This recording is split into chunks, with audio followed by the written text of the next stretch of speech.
अरे अर्श, क्या हुआ? इतनी सैड क्यों हो? इस बार मैं फिर से स्कूल में सेकंड हुआ। अरे वाह अर्श, ये तो बहुत खुशी की बात है। फिर मुंह क्यों लटकाया हुआ है? क्योंकि मैं फर्स्ट नहीं हो पाया फिर से। अरे बस इतनी सी बात के लिए तुमने सारी होप्स खत्म कर दी। तब तो तुम्हें सीता माता की कहानी जरूर सुननी चाहिए। सुनोगे? हाँ।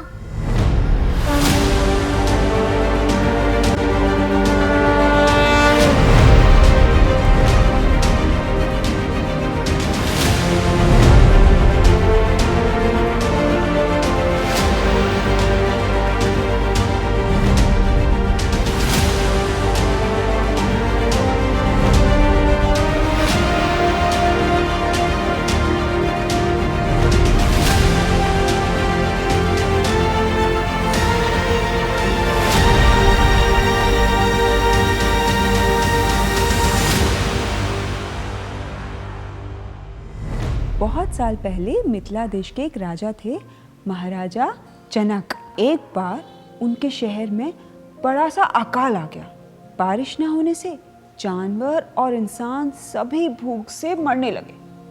तब एक ऋषि ने उन्हें खेत में सोने का हल चलाने के लिए कहा। राजा ने एक सोने का हल बनवाया और खेतों में चलवाने लगे। तभी एक जगह जाकर उनके हल की नोक अटक गई। बहुत प्रयत्न के बाद भी जब वो हल की नोक ना निकली तो राजा ने सिपाहियों से उस जगह की खुदाई करने को कहा। खुदाई में राजा जनक को एक सुंदर से कलश में नवजात कन्या मिली और ये थी माता सीता। राजा जनक इस कन्या को पाकर बहुत खुश हुए और उन्हें अपनी पुत्री के रूप में स्वीकार किया। ये कहा जाता है कि कन्या के जन्म के साथ ही मिथिला में बहुत जोरों की बारिश हुई और वहाँ का अकाल खत्म हुआ। हल की नोक को सीता कहा जाता है क्योंकि कन्या हल की नोक में फंसकर धरती से प्रकट हुई थी, इसलिए उनका नाम सीता रखा गया। सीता मिथिला की राजकुमारी थी और हर तरह की सुख सुविधाओं के बीच उनका लालन पालन हुआ था। उन्होंने कभी भी किसी वस्तु की कमी नहीं देखी थी।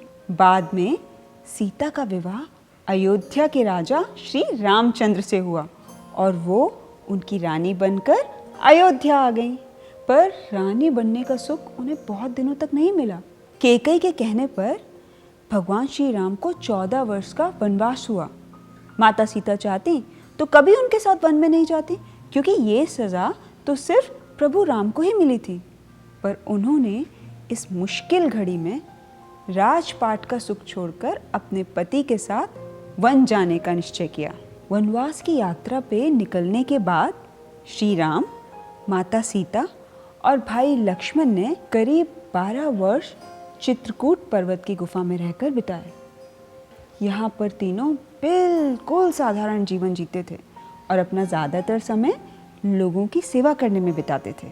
सादे वस्त्र, सादा खाना और सादी जीवन शैली। रानी होने का कोई सुख अब माता सीता के पास नहीं था, पर उन्होंने उम्मीद नहीं छोड़ी और हमेशा अपने परिवार का साथ निभाती रहीं। 12 वर्षों के बाद एक ऐसी घटना घटी जिसकी किसी ने कभी कल्पना भी नहीं की थी।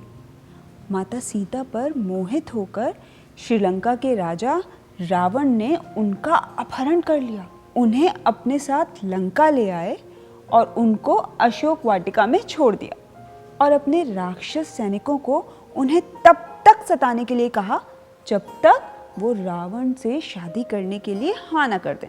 माता सीता बहुत दुखी हुई, पर उन्हें विश्वास था कि एक दिन प्रभु श्री राम आएंगे और उन्हें अपने साथ ले जाएंगे। वो दिन रात श्री राम के आने का इंतज़ार करने लगी।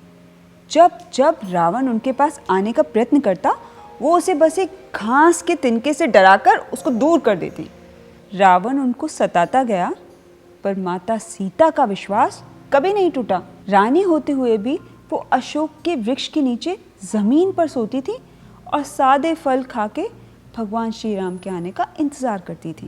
रावण ने कितनी बार उन्हें अपनी रानी बनाकर राजपाट के बीच सुख से रहने का लालच दिया, पर माता सीता को कुछ भी स्वीकार नहीं हुआ।